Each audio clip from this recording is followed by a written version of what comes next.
امام مہدی علیہ الصلوۃ والسلام کے غیبت کے آغاز تک کا جو عرصہ ہے، اس کے بعد کا جو مرحلہ ہے۔ اب وہ یہ ہے کہ جس طرح آپ کی خدمت میں پہلے بیان کیا کہ ایک دین ہے اور ایک فہم دین ہے، اور تو اسی طرح ایک تشیع ہے اور ایک فہم تشیع ہے۔ صحیح۔ تو اب فہم جو تشیع ہے، چاہے فہم دین ہو، فہم اسلام ہو، دیکھیں اس پہ بہت ساری چیزیں اثر انداز بھی ہوتی ہیں، یعنی آپ کا جو ماحول ہے، آپ کے جو حالات ہیں، اور اسی طریقے سے بلکہ اس کے لے کے بہترین کتاب ہے شہید ڈاکٹر علی شریعتی کی چہار زندان، تو اس کتاب کا ضرور مطالعہ کرنا چاہیے کہ کس طرح انسان کی فکر بنتی ہے، کس چیز کون سی چیزیں ہیں جو انسان کی فکر پر جو ہے وہ اثر انداز ہوتی ہیں۔ تو ایک زمانہ تشیع کے اوپر تقیہ کا جو ہے وہ زمانہ تھا، یا مثلا خود ائمہ کے دور میں آپ دیکھیں کہ مثلا امام سجاد علیہ السلام کے دور میں کچھ اور مسائل تھے، امام باقر علیہ السلام اور امام صادق علیہ السلام کے دور میں جو ہے کچھ حالات ان کے لیے سازگار ہوئے، تو اس وقت آپ دیکھیں تشیع کی فکر میں ہمیں تھوڑی سی تبدیلی نظر آتی ہے کہ ان کے لیے کام کرنے کا جو ہے موقع ملا۔ پھر امام موسیٰ کاظم علیہ السلام کے بعد سے آپ دیکھیں ائمہ علیہ السلام پر بہت انتہائی سخت حالات جو ہے وہ پیش آئے۔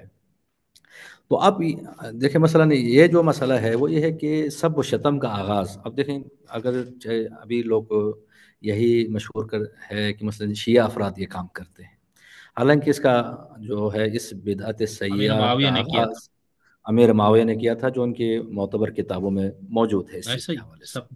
ٹھیک ہے، تو لہٰذا ہمارا جو اس لیے دیکھیں میں نے ایک اور مقدمہ آپ کی خدمت بیان کرنا تھا کہ جو سوالوں کی وجہ سے رہ گیا، کہ جو میرے تھیسس کا موضوع بھی ہے تشیع صفوی اور تشیع علوی، ہوں کہ ہوں ڈاکٹر علی شریعتی اس میں یہ باقاعدہ اصطلاح وہ ہے۔ امور کا ذکر کرتے ہیں کہ وہ جو تشیع علوی یعنی جو قرآن اور اہل بیت کا اصل مذہب ہے، اس کے اندر تاریخ میں کون سی چیزیں تھیں کہ جو لوگوں نے تشیع کے نام پہ تشیع کے اندر شامل کی، یعنی بہت ساری چیزیں جو مثلا آپ پاکستان میں اگر ایک تشیع کی شناخت کیا ہے آپ کے لیے، اس نے مثلا کالا لباس پہنے، کڑا پہنے، یا مثلا ایک خاص قسم کی، اب یہ چیز آپ ایران میں ہیں تو آپ شاید نظر نہیں آئیں گی، یا مثلا آپ پاکستان میں ہیں تو ہم یہ سمجھتے ہیں کہ شیعوں کے کوئی 10 سے 15% لوگ ملنگ ہیں، لیکن آپ ایران میں آئیں گے تو کوئی ملنگ نظر نہیں آئے گا آپ کو، عراق میں کوئی ملنگ نظر نہیں آتا۔ جی جی، تو وہ کہ بلکہ لطیفہ ہے، کوئی اہل سنت برادر تشریف لائے تھے ایران میں، تو چونکہ وہ شیعہ پاکستانی شیعوں کو دیکھا ہوا تھا، تو یہاں سے جانے کے بعد انہوں نے آپ بیتی لکھی، کہتے ہیں کہ میں جب ایران نہیں گیا تھا اس وقت میرے ذہن میں تھا پتہ نہیں اصفہان میں کتنے ملنگ ہوں گے، تہران میں کتنے ملنگ ہوں گے، قم میں، مشہد میں، تو تعجب کی تو بات ہے کوئی ایران میں کوئی مجھے ملنگ نظر نہیں آیا۔ تو یہ جو چیزیں ہیں اب یہ علاقائی چیزیں ہیں جن کا مذہب سے کوئی اتنا تعلق جو ہے وہ نہیں ہے، ٹھیک ہے، تو صحیح۔ لہٰذا اس سے کتاب میں تشیع علوی اور تشیع صفوی میں اگرچہ بعض چیزوں سے ہم بھی یعنی ڈاکٹر شریعتی کی باتوں سے جو ہے نا وہ اتفاق نہیں کرتے، لیکن یہ ایک حقیقت ہے کہ ہر مذہب کے اندر کچھ چیزیں داخل ہوئی ہیں، کچھ چیزیں مذہب کے نام پہ لوگوں نے جو ہے وہ رائج کی ہیں، تو لہٰذا اصل جو مذہب تشیع ہے اس کو ہمیں سمجھنے کی جو ہے وہ ضرورت ہے۔ تو اس لیے وہ جو آپ نے سوال کیا تھا کہ اس کا جواب جو ہے وہ یہ ہے کہ 12 جو ہے، اب وہ جو 12 ائمہ علیہ الصلوۃ والسلام کو خداوند عالم نے صبح قیامت تک کے لیے حجت قرار دیا ہے، اس لیے امام زمان علیہ الصلوۃ والسلام جب غیبت میں پردے غیب میں تشریف لے گئے تو اپنے بعد جو ہے وہ اجتہاد اور مرجیت کا جو ہے یہ سلسلہ شروع کیا، جو کہ ہمارے عدلت سے ثابت ہیں۔ اب بعض لوگ جو کہ اجتہاد و مرجیت کی نفی کرتے ہیں اس کا بھی جواب دیتے چلیں، آپ الہیاری صاحب سے جو ہے آپ ضرور کریں سوری، کتاب۔ اپنا کاچو صاحب آپ کی آواز کٹ گئی تھی، دوبارہ ایک اللہ یاری کے نام اچھا لینے کے بعد سے آگے آپ کی بات نہیں آئی۔ جی جی، وہ جو اجتہاد اور مرجیت کی نفی کرتے ہیں آپ ان سے جی 2 سوال ضرور کریں۔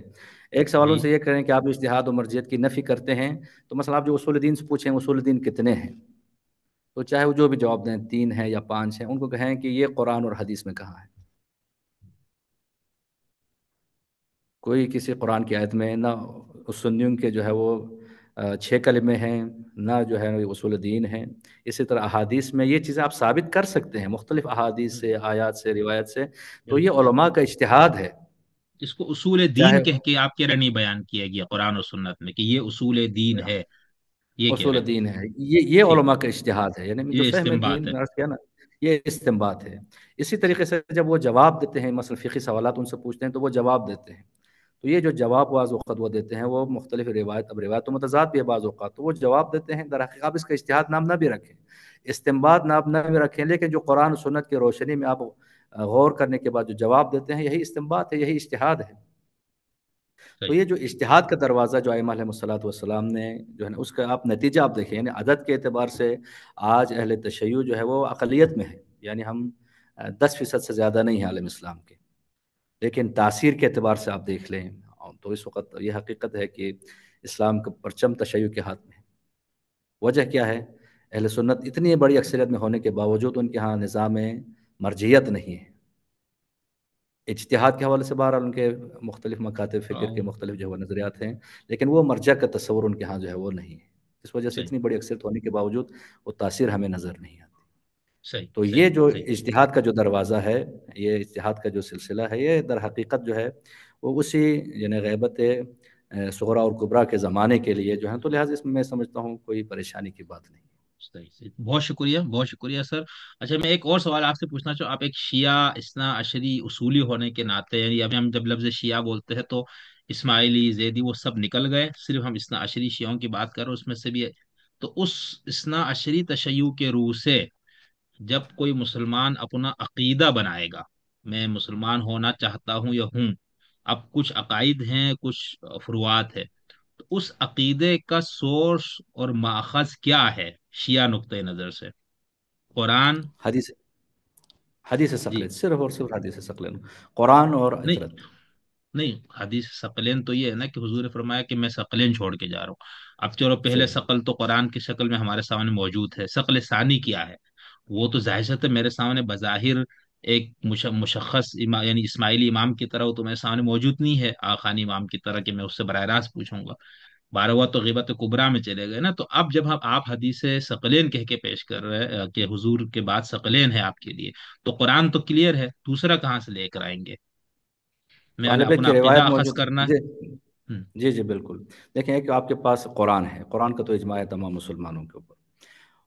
دوسرے مرحلے پہ آپ کے پاس جو ہے وہ اہل بیت کی جو روایات ہیں، روایت کی کتابیں جو ہے موجود ہیں، تو لہٰذا آپ اہل بیت کے جو فرامین ہیں، قرآن کی تشریح، قرآن کی تفسیر، باقی تمام شریعت اہل بیت کے احادیث میں ہمیں ملتی ہیں، تو لہٰذا الکافی صحیح ہے، استفسار ہے، تہذیب ہے، یہاں سے ہم امام علیہ الصلوۃ والسلام کا جو مذہب ہے صحیح اس کو سمجھ سکتے ہیں۔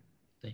لیکن سر ان احادیث کی کتابوں میں ہر طرح کی حدیثیں موجود ہیں نا، ضعیف، صحیح، موضوع، ٹھیک ہے، اصول کافی جی کے جی، بارے میں اخباریوں کا خاص طور پر یہ موقف دہی سب پتی صدور ہے، جی اور اس میں کوئی ذوف اور صحت کے ہم حکم نہیں لگائیں گے، لیکن چلو ہم یہ مان لیتے ہیں نا۔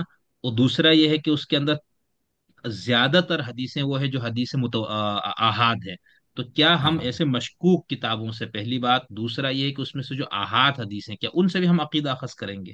وہ بھی عقیدہ کا سورس بنے گا، خبر احاد؟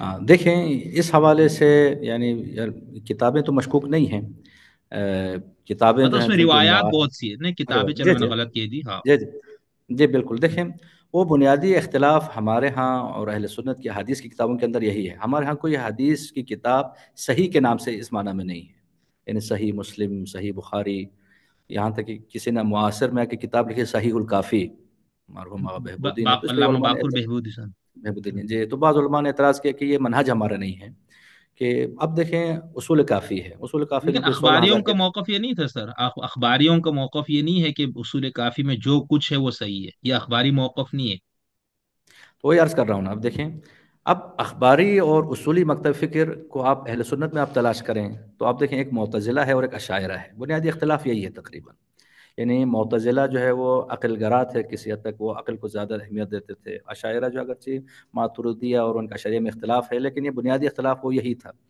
تو ان کے ہاں معتزلی ختم ہو گئے اور ہمارے ہاں جو ہے وہ اخباری ختم ہو گئے۔ وجہ کیا نہیں ہے؟ میں دیکھ صرف آپ آتا سے یہ ہوں پوچھنا، بات، جی جی، جو وہ آپ کی بات بالکل درست ہے کہ وہ ایک تو قرآن کو ہمارے الحجت نہیں سمجھتے، اخباری جو ہے ٹھیک ہے، وہ کہتے ہیں ظاہر کہ یہ قرآن کو، ظاہر قرآن قرآن، کو ایسے نہیں کرے قرآن پھر بیچاروں پہ۔ نہیں نہیں، قرآن کو کہتے ہیں یہ ائمہ کے لیے نازل ہوا ہے، تو ائمہ ہاں ہی ان جو کو سمجھ سکتے ہیں، ہاں بالکل، تو ہم اسی حد تک ہم قرآن کی جو ہے نا تفسیر کو مان لیں گے جو روایت سے لیں گے، ثابت ہے، بالکل اس معنی بالکل۔ میں۔ دوسری بات جو ہے وہ تمام احادیث کو وہ صحیح سمجھتے ہیں، لیکن ان کے ہاں بھی تقیہ کا جو موضوع ہے، مثلا روایات کے اندر جب اختلاف ہے اب کیا کریں، تو تقیہ کا رد وہ بھی لوگ نہیں کرتے، تو لہٰذا جو مکتب تشیع ہے وہ مکتب خصوصاً اصولی مکتب فکر، وہ اصولی مکتب کی بنیاد ہی اس وجہ سے ہے چونکہ ہم کسی حدیث کی کتاب کو ہم صحیح سمجھتے ہی نہیں ہیں، یعنی اصول کافی کے 16,000 روایات ہیں، تو صحیح سند کے اعتبار سے آپ دیکھیں کوئی 5,000 کے قریب روایت ہیں، باقی جو روایات ہیں وہ سب ایسا نہیں ہے کہ سب ضعیف السند ہیں، یعنی یا احاد میں سے ہے، یا جو ہے وہ مثلا مرسل ہے یا مرفوع ہے، مختلف ہے۔ تو اس لیے علم رجال، علم اصول، وہ اسی وجہ سے تاکہ ہم یہ جان سکیں کون سی جو حدیث ہے وہ قرآن کے مطابق ہے، کون سی حدیث درست ہے یا نہیں۔ نہیں، اس پہ میرا سوال ابھی برقرار ہے، لیکن اس سے پہلے یہ والی بات کے لیے دیکھیں، ہمارے یہاں بہت سے شیعہ علماء ادھر پاکستان میں بھی کہتے ہیں کہ شیعوں میں کوئی اس طرح نہیں کہ کوئی کتاب قرآن کے علاوہ صحیح ہو اور فلاں نہ ہو، ہم اس کو 100% مانیں۔ لیکن پھر جب کوئی سنی یا کوئی ریسرچ کرنے والا جب اس اخباری شیعوں کا موقف لے کر آتے ہیں تو اس سے تو پھر آدمی جھوٹا ثابت ہوتا ہے۔ یا تو بندہ یہ کہے کہ اخباریوں کا شیعت سے، اثناعشری شیعت سے تعلق ہی نہیں تھا، یا یہ کہے جب آپ گفتگو یا میں کروں کہ بھئی شیعوں میں سے ایک گروہ تھا، اب ان کے اثرات ہیں، ابھی بھی بحرین وغیرہ میں اس کے ماننے والے لوگ ہیں، بلکہ پاکستان میں ایک بہت بڑا بندہ ہے معشوق اخباری صحیح۔ صاحب، وہ کہتا ہے میں اخباری ہوں۔ خیر، تو ان کے ہاں تو یہ ہے، ان کے ہاں یہ ہے کہ اصول کافی شروع سے لے کر آخر تک صحیح ہے۔ اسی لیے ملا باقر مجلسی رضوان اللہ علیہ ان کے بارے میں کہا جاتا ہے کہ وہ معتدل اخباری ہے، متشدد اخباری نہیں تھے، ٹھیک ہے نا۔ جی انہوں جی نے جی میرات جی۔ العقول کے مقدمے میں تحریر کیا ہے کہ انہوں نے حالانکہ غالباً 9,000 حدیثوں پہ ذوف کا حکم لگایا جو میں نے پڑھا، لیکن اس کے باوجود وہ کہتے ہیں کہ یہ جو ہم حسن، ضعیف، موثق وغیرہ کا جو فیصلہ کرے، وہ یہ کہہ رہے کہ یہ صرف اس وجہ سے ہے کیونکہ بہت سی احادیث متعارض ہیں، تو ان میں توجیہ یا تطبیق پیش کرنے کے لیے یہ ہے، ورنہ اگر ایک ایسی حدیث جس کو انہوں نے ضعیف کہہ دیا اور کوئی شخص اس کو دین مان کے عمل کرے تو ان کے نزدیک وہ صحیح ہے۔ تو ایسا نہیں ہے کہ ہمیں آپ کو ایسا نہیں کہنا چاہیے کہ بھائی شیعوں میں ایک چھوٹا سا طبقہ موجود ہے اور پہلے یہ لوگ زیادہ تھے جن کے نزدیک یہ تھا کہ اصول کافی میں جو کچھ ہے وہ صحیح ہے، اب اصولی شیعوں میں سے کوئی یہ نہیں مانتا، ٹھیک ہے نا۔ دیکھیں اس کو یعنی سمجھنے کی ضرورت ہے، ایک ہے نہج اخباری اور ایک ہے مذہب اخباری۔ ہوں جو مذہب اخباری ہے وہ تو تقریباً ختم ہو گیا، یعنی وہ جس کے بانی امین اسرابادی مرحوم تھے کہ انہوں نے باقاعدہ ایک مذہب کی شکل دی، وہ اب تقریباً نہیں ہے، یا اگر ہے تو بہت کم جو ہے، یعنی اگر ہے تو پر علم حلقوں میں کوئی قابل ذکر اب کوئی شخصیت نہیں ہے۔ لیکن جو نہج اخباری ہیں وہ یعنی مثلا روایات کو زیادہ ترجیح دینا، یعنی عقل اور روایت کے اندر اگر ظاہری طور پر وہ ہمیں تصادم یا تناقض نظر آئے تو کیا کریں، تو یہاں پر اخبار کی طرف جانا، یہ نہج جو ہے وہ بعض بزرگان کے حوالے سے مشہور ہے اور یہ چیز جو ہے وہ موجود ہے۔ تو اگر کوئی اس طریقے سے سوال کرتا ہے تو بالکل یہ حقیقت ہے کہ ہم اخباریت کا انکار نہیں کرتے، ایک فہم موجود تھا تشیع کے اندر جو کہ ابھی جو ہے وہ نہیں ہے، لیکن جو رائج فہم ہے وہ یہ نہیں ہے۔ صحیح۔ تو اب آپ جو میرا سوال کا جو تھا وہ آپ دو ٹوک کر کے مجھے بتا دیں کہ عقیدہ خبر احاد سے وہ صحیح حدیث ہے، ظاہر سی بات ہے خبر احاد کا مطلب یہ نہیں ضعیف موضوع ہے، اس سے عقیدہ جی اخذ ہو سکتا ہے، اس پہ کس کی بنیاد پہ عقیدہ بنایا جا سکتا ہے شیعہ نقطۂ نظر سے؟ نہیں نہیں، عقائد کی پھر جو ہے نا دو قسم ہیں، اب اس چیز کو سمجھنے کی ضرورت ہے۔ دیکھیں، جی ایک جی، ہے کلیات عقائد ہیں، جیسے اصل ٹھیک۔ توحید ہے، اصل رسالت ہے، اصل معاد ہے، کہ یہ تو محکم ادلہ عقلیہ اور نقلیہ سے ثابت ہوں گے۔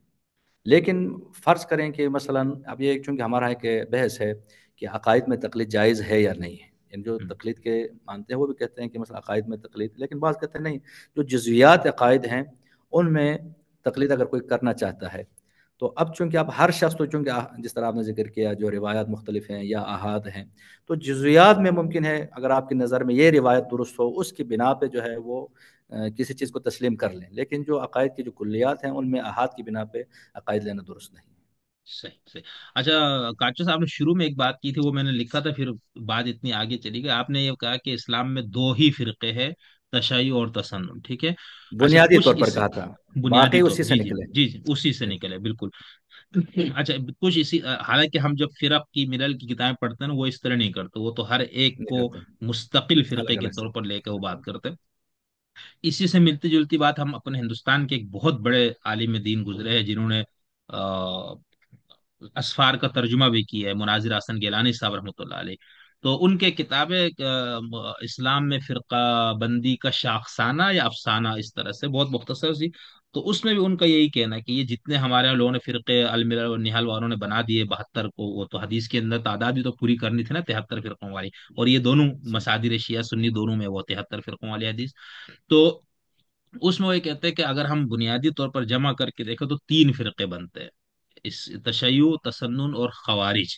تو خوارج آپ کو، جی جی۔ خوارج کو بھی سنی سمجھتے ہیں؟ دیکھیں اس حوالے سے میں نہیں کہتا کہ خوارج جو ہے وہ سنی ہیں، لیکن بنیادی طور پر اگر خوارج کی جو فکر ہے اس کی بنیاد جو ہے وہ یہی ہے، یعنی اگر ایک شیعہ بن کے آپ بات کروں تو حقیقت ہم یہی سمجھتے ہیں بنیادی طور پر جو جتنے بھی انحرافات رونما ہوئے عالم اسلام کے اندر، اس کی بنیاد ہم ثقیفہ کو ہی سمجھتے ہیں. یعنی ثقیفہ ایک جیسے کہتے ہیں کہ وہ انحراف کی بنیاد اور اساس تھی، اس کے یاد ہے. بعد بنیاد ہے. یعنی یہ جو خوارج تھے وہ بنیادی طور پر امیر المومنین کو امام نہیں مانتے تھے. یعنی اگر وہ یہ لوگ امیر المومنین کی امامت اور عصمت کے قائل ہوتے تو کبھی یعنی اتنا بڑا اعتراض جو ہے وہ نہ کرتے. تو بنیاد تو وہی ہے. لیکن ہم یہ نہیں کہتے کہ جو خوارج ہیں وہ سنی ہیں، چونکہ اب دیکھیں ان کے جو نظریات ہیں بہرحال وہ بالکل عالم اسلام سے وہ الگ تھے. لیکن جو موجودہ خوارج ہیں جو عمان میں ہیں ان کو ہم مسلمان ہی سمجھتے ہیں. صحیح. آبازی تو میرے خیال سے اپنے آپ کو پتہ نہیں خارجی کہتے بھی ہے نہیں. اچھا. جی وہ پسند اچھا نہیں کرتے اس بات کو. نہیں کرتے نا، ہاں بالکل. اچھا، اس میں جو اب جیسے ہم کہتے ہیں تشیع کی بنیاد امامت پر ہے، تو اگر آپ ہمارے سننے والوں کو جو شیعہ سنی دونوں، اور کچھ ہمارے ملحدین دوست بھی سنتے ہیں اور باقی بھی، تو ان کو آپ اگر یہ بتانا چاہے کہ بھائی شیعت میں امام اور امامت ہے کیا، یا امام کی جو دو باتیں کی جاتی ہیں، معصوم ہوتا ہے امام، منصوص ہوتا ہے، ٹھیک ہے، تھوڑی سی ان دو اصطلاحات کی تھوڑی سی وضاحت. اور پھر جب آپ مجھے کہیں گے بھائی امام اور امامت یہ ہے، تو وہ کیسے آپ بتائیں گے شیعہ نقطۂ نظر سے؟ وہ دیکھیں کہ ابھی بعض لوگ جو ہے اعتراض کرتے ہیں شیعوں کے اوپر، خصوصاً وہ آپ کے کراچی کے ایک عالم دین ہیں دیوبندی، مولانا منظور صاحب، منظور مینگل صاحب. منظور بینگل، بینگن والا. وہ جی جی. اب وہ امامت کے نظریے تشیع کو بیس بنا کے وہ کہتے ہیں کہ اس کا لازمہ یہ ہے کہ تشیع جو ہے وہ ختم نبوت کے قائل نہیں ہے، یہ کیونکہ بہت جب سے آپ علماء خدا کے کہتے ہیں. ساتھ بہت کئی نظریہ. جبکہ حقیقت ہے تشیع کی نگاہ سے آپ دیکھیں کہ ہم یہی سمجھتے ہیں اور یہ درست بھی ہے کہ امامت سب سے بڑی دلیل ختم نبوت ہے. ہوں. کیوں؟ ہوں. اس لیے کہ خداوند عالم نے جب انبیاء کو مبعوث کیا، کیوں مبعوث کیا؟ انسانوں کی ہدایت کے لیے. تو کیا پیغمبر اکرم صلی اللہ علیہ وآلہ وسلم کے بعد یعنی یہ جو نیاز ہدایت ہے، ضرورت ہدایت ہے، یہ ختم ہو گئی؟ یا اللہ اقبال کا جو نظریہ انہوں نے عقلی طور پر پیش کرنے کی کوشش، تکاکم العقل کا جو ایک نظریہ پیش کیا جس کو اکثر مسلمان جو ہے وہ تسلیم نہیں کرتے. تو اب دیکھیں کہ انسان کو ہدایت کی ضرورت تو ہے، ہر دور میں ہے، بلکہ آج کے دور میں انسانوں کو ہدایت کی ضرورت زیادہ ہے، مسائل زیادہ ہو گئے، انسانوں کی آبادی بڑھ گئی ہے. یعنی میرا آپ سے ایک سوال ہے کہ جو شریعتوں کی تعداد کتنی ہے؟ 5 ہے. شریعتیں 5 ہے، دین ایک ہے. صحیح. کیوں حضرت ابراہیم علیہ الصلاۃ والسلام کے زمانے میں شریعت نوح منسوخ ہو گئی؟ جب حضرت موسیٰ علیہ الصلاۃ والسلام کا زمانہ آیا تو حضرت ابراہیم کی شریعت، کیا اس شریعت کے اندر کوئی نقص تھا، کوئی کمی تھی جس کی وجہ سے نئی شریعت کو خداوند عالم نے جو ہے وہ نازل کیا؟ پھر جب حضرت عیسیٰ کا زمانہ آتا ہے تو حضرت موسیٰ کی شریعت منسوخ ہو گئی. جب پیغمبر کا جب زمانہ آیا تو باقی تمام شریعتوں کو منسوخ کیوں کیا؟ تو دیکھیں عقلی مثال جو ہے وہ یہ ہے کہ آپ کا بچہ ہے ماشاءاللہ 5 سال کا ہے، آپ نے اس کے لیے خوبصورت ایک قیمتی لباس خرید لیا ہے. 3 4 سال کے بعد اب فرض کریں وہ لباس پھٹا نہیں ہے، لباس ابھی تر و تازہ ہے، لیکن بچہ نہیں پہنے گا. کیوں نہیں پہنے گا؟ بچہ کہے گا تو کہ بڑا اب ہو گیا. یہ لباس، میں بڑا ہو گیا ہوں، لباس میں کوئی کمی نہیں ہے، کوئی نقص نہیں ہے، لیکن اب نہیں، لباس میں اس پہ نہیں نہیں پہن آئے گا. سکتا. ہوں. نہیں آئے گا. صحیح. ٹھیک. تو اب یہ جو قانون ہے، دیکھیں قانون یعنی اب ایک اور سوال ہے، اب اس سے بات کرتے ہیں. حضرت آدم علیہ الصلاۃ والسلام سے لے کر حضرت نوح کے زمانے تک کیا کوئی شریعت نہیں تھی؟ جب ہم یہ کہتے ہیں کہ پہلی شرط حضرت نوح پہ نازل ہوئی تو کیا اس سے پہلے جو لوگ تھے کیا وہ اسلام پہ عمل کرنے کے لیے ان کے پاس کوئی شریعت نہیں تھی؟ تو آپ دیکھیں کہ اب آپ کسی گاؤں میں چلے جائیں، اس کے یعنی عقلی جواب ہے، کسی پاکستان کے کسی دیہات میں چلے جائیں تو گاؤں میں چند گھرانے ہوتے ہیں، گاؤں کے بھی کچھ قوانین ہوتے ہیں، لیکن ان کو کسی پارلیمنٹ کی باقاعدہ شریعت کی، قانون کی، دستور کی ضرورت نہیں ہوتی. گاؤں کے چند لوگ مل کے کچھ باتیں طے کر لیتے ہیں، وہ سارا نظام چلتا رہتا ہے. لیکن پاکستان جیسے ایک بڑے ملک کو چلانے کے لیے وہ چند قوانین کافی نہیں ہوتے، چند رسومات، بلکہ ایک باقاعدہ پارلیمنٹ کی ضرورت ہوتی ہے جہاں پہ لوگ بیٹھیں، متخصص لوگ آئیں، جہاں پر جو ہے وہ قوانین بنائیں. تو حضرت نوح کے زمانے میں انسانوں کی تعداد بڑھ گئی تھی، خداوند عالم نے شریعت نازل کی. پھر اس کے بعد ابراہیم کے زمانے میں انسانوں کی تعداد بڑھ گئی. جب انسانوں کی تعداد بڑھتی ہے تو مسائل بھی بڑھتے ہیں.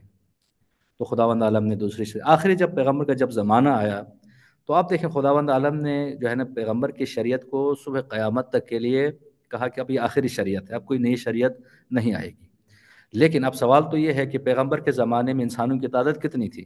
یعنی ہم فرض بہت کم کرتے ہے. ہیں یعنی 1 ارب آبادی فرض کرتے ہیں، حالانکہ اس سے بھی بہت کم.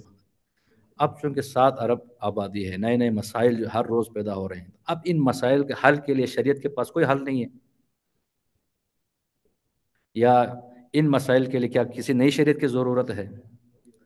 تو ہمارا جو اعتقاد، اس پر ہم دلائل بھی پیش کرتے ہیں، وہ یہ ہے کہ رسول خدا نے فرمایا کہ میں 2 چیزیں چھوڑے جا رہا ہوں، قرآن اور اہل بیت، اور قرآن اور اہل بیت کے جو تعلیمات ہیں، ان کے احکام کو سمجھنے کے لیے اجتہاد کا دروازہ کھلا ہے۔ تو لہٰذا آپ دیکھیں تشیع کو کوئی پریشانی نہیں ہے جو نئے مسائل پیش آتے ہیں۔ مثلا ایک آدمی جو ہے ناروے چلے جاتا ہے، کہ جہاں پہ ایک جگہ ہے جہاں 6 مہینے رات ہوتی ہے، 6 مہینے دن ہوتا ہے۔ اب پیغمبر کے زمانے تو کوئی مسئلہ نہیں تھا، یا اسی طریقے سے بہت سے طبی مسائل، آپریشن اور ان چیزوں کے مسائل پیش آئے، فقہا سے رجوع کرتے ہیں، فقہا قرآن و سنت کے میں استنباط کر کے جو ہے وہ اپنا فتویٰ دے دیتے ہیں، تو مسئلہ ہمارے لیے حل ہے۔ لیکن اہل سنت کے ہاں اب چلے جائیں تو ان کے ہاں ایک تو فقہی تقسیم اور ایک ان کے کلامی تقسیم ہے۔ پھر اس کے بعد فقہی جو تقسیم ہے ان کے ہاں جو ہے نا وہ مقلد اور غیر مقلد ہے، کلامی جو ہے صوفی ہے، کلامی ہے، جو ان کے ہاں آپ دیکھیں کہ ہمیں جسے نظر آتا ہے کہ یعنی ایک فرقے کے اندر بھی ہزاروں فرقے جی نظر جی آتے ہیں۔ بالکل ایسا ہی تو ایسا ہی ہے۔ اس کی بنیادی وجہ میں سمجھتا ہوں یہی ہے کہ اجتہاد اور مرجیت کا فقدان نہیں، آپ نے امام اور امامت کا نہیں بتایا نا کہ امام، یہ تو آپ نے ٹھیک ہے، یہ جو منظور مینگل صاحب یا یہاں تک کہ منظور نعماری نے بھی شاید اپنی کتاب میں اسی طرح لیا کہ امامت کو ہے۔ جی جی عقیدہ کو ماننا یہ جو ہے نا ختم نبوت پہ ڈاکہ ہے یا اس کا انکارات ہے، لیکن امام کسے کہتے ہیں یا پھر امامت ہے کیا؟ یہ تو آپ نے جی جی جی اشتہاد اور اس پہ لیا ہے نا، یہ تو امام کے بعد کی بات ہے۔ دیکھیں وہ عقیدہ یہی ہے کہ ہم پیغمبر اکرم کو بھی امام مانتے ہیں، پیغمبر بھی ٹھیک ہے، رسول بھی تھے، پیغمبر امام بھی تھے، امام بھی پیغمبر کے تھے، نبی بھی تھے۔ ٹھیک ہے، تو نبوت ختم ہوئی ہے لیکن امامت کا سلسلہ ختم نہیں ہوا۔ تو ٹھیک ہے، صبح قیامت تک کے لیے ہمارا جو عقیدہ ہے کہ غدیر میں پیغمبر نے ایک نظام امامت متعارف کرایا تھا۔ یہ جو من کنت مولا فہذا علی مولا، یعنی اس کا اصل دقیق ترجمہ یہ کرتے ہیں، میں جس کا جیسا مولا اس کا علی ویسا مولا ہے۔ یعنی پیغمبر جو ہے وہ ہمارے رسول بھی ہیں، پیغمبر جو ہے وہ سیاسی قائد بھی ہیں، پیغمبر جو ہے وہ ہر چیز میں ہوں، یعنی الہی نمائندہ ہے۔ تو امیر المومنین کو، پھر امام حسن کو، امام حسین کو، تمام ائمہ کو ہم الہی نمائندہ سمجھتے ہیں کہ جو عصمت کے بھی حامل ہیں، اور وہ صبح قیامت تک کے لیے انسانوں کی رہنمائی اور ہدایت کے لیے خداوند عالم کا بنایا ہوا الہی نظام ہے۔ اچھا ٹھیک۔ اب جیسے ہم علم کلام کی کتابوں میں پڑھتے ہیں امام کی ڈیفینیشن، اور وہ شیعوں نے بھی یہ تعریف رکھی ہوئی سنیوں نے کہ لہو ریاست الدین و دنیا، کہ وہ شخص جی جس جی کے پاس دین اور دنیا دونوں کی حکمرانی کا ریاست، اختیار ہو، یہ آپ مانتے ہیں امام یہی ہوتے شیعہ نقطۂ نظر جی سے؟ جی، جب ہدایت ہے، نظام ہدایت انہی کے ہاتھ میں ہے، تو دین و دنیا کی ریاست اور سرپرستی انہی کے ہاتھ میں ٹھیک ٹھیک۔ تو اگر جیسے ہم دیکھتے ہیں امام حسن چلو 6 مہینے کے لیے اور مولا کائنات جو ہے 4 سال کے، اس کے علاوہ کسی امام کو دنیاوی حکومت اقتدار نہیں ملا، ٹھیک ہے نا، ہے۔ سیاسی جی جی اقتدار، تو اس سے پھر وہ امامت کی جو ڈیفینیشن ہے اس پہ تو وہ پورا نہیں اتر رہے نا، پھر کیسے وہ امام ہے؟ ہاں جی بالکل، یہ ایک بنیادی سوال ہے آپ کا۔ وہ دیکھیں کہ پیغمبر کی وفات سے لے کر 25 سال تک کا جو زمانہ ہے، جب امیر المومنین کو ظاہری خلافت ملی، تو امیر المومنین جو ہے وہ امام ہیں، چاہے وہ ظاہری خلافت حکومت ہو یا نہ ہو۔ دیکھیں امام کے 3 بنیادی شون ہوتے ہیں، ایک ہم کہتے ہیں اس کو ولایت عرفانی، ایک ولایت سیاسی ہے، اور ایک ولایت تشریعی ہے۔ تو جو تکوینی نہیں ہے؟ ولایت ولایت تکوینی تکوینی میں، نہیں ہے؟ وہی عرفانی میں تکوینی ہے، لیکن اس کے اچھا دائرہ کار میں ٹھیک ہے، اختلاف ہے۔ ٹھیک دیکھیں ٹھیک، ولایت آپ عرفانی کو، آپ عرفانی ولایت اور تکوینی تکوینی کو ایک لے رہے، عرفانی ایک اور ہی لے رہے تکوینی کو ایک، ہیں۔ ٹھیک ٹھیک یہ ٹھیک، ولایت پھر تکوینی آپ کہہ لیں، جو رائج اصطلاح ٹھیک یہ زیادہ بہتر ہے، ولایت تکوینی، ٹھیک ولایت تشریعی اور ولایت سیاسی۔ ٹھیک، جو بالکل ولایت تکوینی ہے اور ولایت تشریعی ہے، ٹھیک ہے، اس کے لیے ظاہری حکومت ضروری نہیں ہے کہ امیر المومنین جو ہے وہ پیغمبر کے بعد خدا کا جو ہے وہ نمائندہ ہے، خلیفۃ اللہ ہے، ولی اللہ ہے، کہ آپ نے دین کو امیر المومنین سے ہی لینا ہے، چاہے آپ کے پاس حکومت ہو یا نہ ہو۔ ٹھیک جو ٹھیک، ولایت سیاسی ہے اس کے اجرا کے لیے حکومت یعنی قوہ مجریہ کی آپ کے ہاتھ میں ہونا ضروری ہے۔ تو اگر قوہ مجریہ ہے تو آپ بہت ساری جو اسلام کی معطل شدہ احکام ہیں ان کو آپ نافذ کر سکتے ہیں۔ تو اگر امت اس چیز کے لیے جو ہے تیار نہ ہو، تو یہ امام موجود ہے تو امت کی جو ہے وہ کوتاہی ہے، اس وجہ ٹھیک سے امامت پہ کوئی نقص نہیں آتا، یہ امت کی جو ہے وہ کوتاہی ہے۔ ٹھیک ٹھیک ٹھیک، اور اسی طرح آپ دیکھیں کہ امام حسن علیہ السلام کے بعد امام نے کوشش کی، یعنی امام جو ہے وہ صلح کرنے کے لیے کاغذ لے کے تو نہیں نکلے تھے، امام تو قیام کے لیے جو ہے نکلے تھے تلوار لے کر، لیکن حالات ایسے پیش آئے تھے کہ امام نے صلح کی۔ پھر امام صحیح حسین علیہ صحیح الصلوۃ صحیح والسلام جو صحیح ہے وہ ایک الگ موضوع ہے، پھر ہم سے آپ سے بحث بھی ہوئی تھی کہ امام حسین کے قیام کا بنیادی ہدف کیا تھا۔ تو امام بنیادی طور پر جو ہے وہ ہم، اسلامی حکومت کے قیام کے لیے ہی نکلے تھے۔ تو صحیح باقی ائمہ صحیح علیہ الصلوۃ والسلام کا جو ہے اس ہدف کو کبھی فراموش نہیں کیا۔ پھر کیا ہوا آپ دیکھیں، جو آپ نے سوال کیا جو زیدی ہے یا اسماعیلی ہیں، تو زیدیوں نے زیادہ جہاد کی طرف جو ہے ان کا رخ اس کی طرف گیا، اور جو اسماعیلی ہیں وہ سیاست کی طرف گئے۔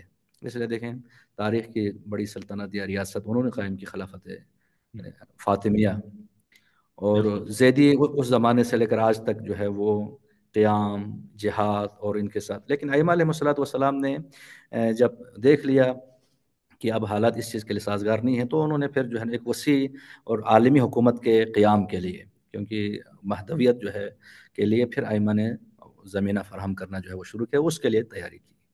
صحیح صحیح ٹھیک ٹھیک۔ جی وہ اصل میں اس لیے بہت سے لوگ یہ سوال کرتے ہیں نا کہ بھائی امام کی ڈیفینیشن میں یہ ہے، تو پھر شیعہ ائمہ کو تو یہ اقتدار یا یہ چیزیں نہیں ملی، تو اب اس کا ایک اس وجہ سے میں نے یہ سوال پوچھا تھا کاچو صاحب، میں نہیں، آپ سے تھوڑا سا جی بلکہ بلکہ اس سے بھی لوگ ایک بڑھ کر سوال کرتے ہیں، کہتے ہیں کہ وہ امام معصوم تھے، ان کے پاس حکومت نہیں تھی، تو امام خمینی جو ہے وہ تو معصوم بھی نہیں ہے، تو ان کے پاس حکومت ہوئی، تو بعض لوگ یہ نتیجہ نکالتے ہیں کہ امام خمینی نعوذ باللہ ائمہ معصومین سے بھی زیادہ افضل ہیں۔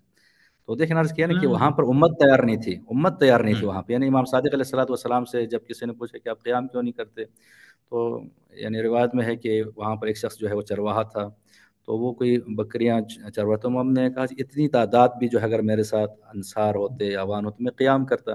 تو راوی کہتے ہیں کہ جب میں نے گننا شروع کیا کوئی 17 کے قریب جو ہے وہ بکریاں تھیں۔ تو یعنی اصحاب کے امام بہت تھے، شاگرد بہت تھے، لیکن باوفا اصحاب کی کمی تھی۔ لیکن یہاں پر امام خمینی معصوم نہیں ہے، امام معصوم نہیں مانتے، لیکن چونکہ امت جو ہے وہ آمادہ تھی، تو لہٰذا وہ نظام قائم ہو گیا۔ صحیح صحیح صحیح۔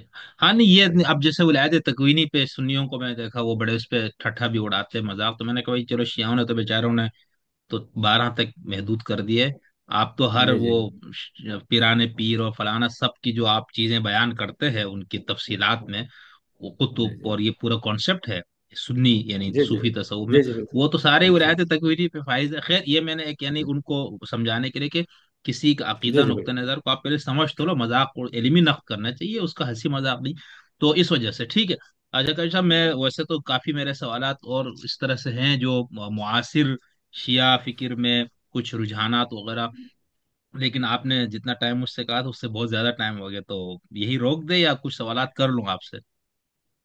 میری تجویز یہ ہے کہ جو آپ نے گفتگو کی ہے محترم جاوید آمدی صاحب سے، ہاں اس کے تناظر میں ہم ایک علمی گفتگو کریں گے، تو اس کے بعد انشاءاللہ آپ کے ساتھ دوبارہ اگر علمی نشست ہو جائے اوکے، تو زیادہ ٹھیک بہتر ہو۔ ٹھیک ٹھیک، چلے میں انشاءاللہ غامدی صاحب والے پہ ابھی ایک اور بہت بڑے اسکالر عالم سے بھی بات کی ہے میں نے، وہ خاص طور پر فدق اور مباہلے پہ وہ تھوڑی سی نقد کریں گے غامدی صاحب کا تصور جو ہے، لیکن میں آپ سے یہ چاہ رہا تھا کہ چونکہ آپ یہ نئے سب کو پڑھتے بھی رہتے ہیں اور آپ کا ایک وسیع مطالعہ ہے، تو میں یہ چاہ رہا تھا کہ شیعہ نقطۂ نظر سے غامدی صاحب کے اصولوں پر نقد، تو اس کے لیے پھر انشاءاللہ جب آپ مجھے آپ کے پاس فراغت کا کوئی ٹائم ہو تو آپ مجھے، میں آپ سے رابطہ کرتا رہوں گا، تو اس موضوع پہ کریں گے۔